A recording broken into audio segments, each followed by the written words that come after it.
അസ്സലാമു അലൈക്കും വറഹ്മത്തുള്ളാഹി വബറകാതുഹു. 2026 റമളാൻ്റെ ആദ്യത്തെ നോമ്പ് വ്യാഴാഴ്ചയാണ്. അപ്പോൾ എല്ലാ നോമ്പിൻ്റെ നിയ്യത്തും രാത്രി വെക്കൽ നിർബന്ധമാണ്.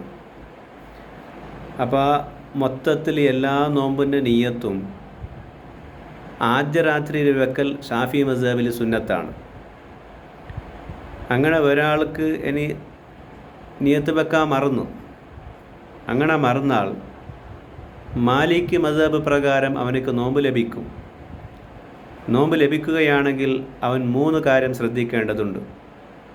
ഷാഫി മസ്ഹബിൽ നോമ്പ് ബാത്തിലാവാത്തതും മാലിക് മസ്ഹബ് പ്രകാരം നോമ്പ് ബാത്തിലാകുന്ന കാര്യമാണ്.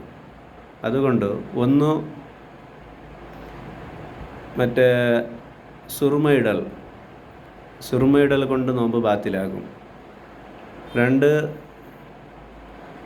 വികാരം ഉണ്ടായപ്പോൾ ആദ്യം പുറപ്പെടുന്ന മദീ പുറപ്പെട്ടാൽ നോമ്പ് ബാത്തിലാകും. പിന്നെ മറന്നിട്ട് ഭക്ഷണം കഴിച്ചാൽ നോമ്പ് ബാത്തിലാകും. ഈ 3 ഷാഫി മസ്ഹബിൽ ബാത്തിലല്ല, മാലിക് മസ്ഹബ് പ്രകാരം ബാത്തിലാണ്.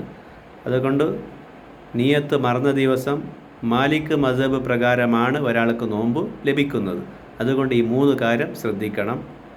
അസ്സലാമു അലൈക്കും വറഹ്മത്തുള്ളാഹി.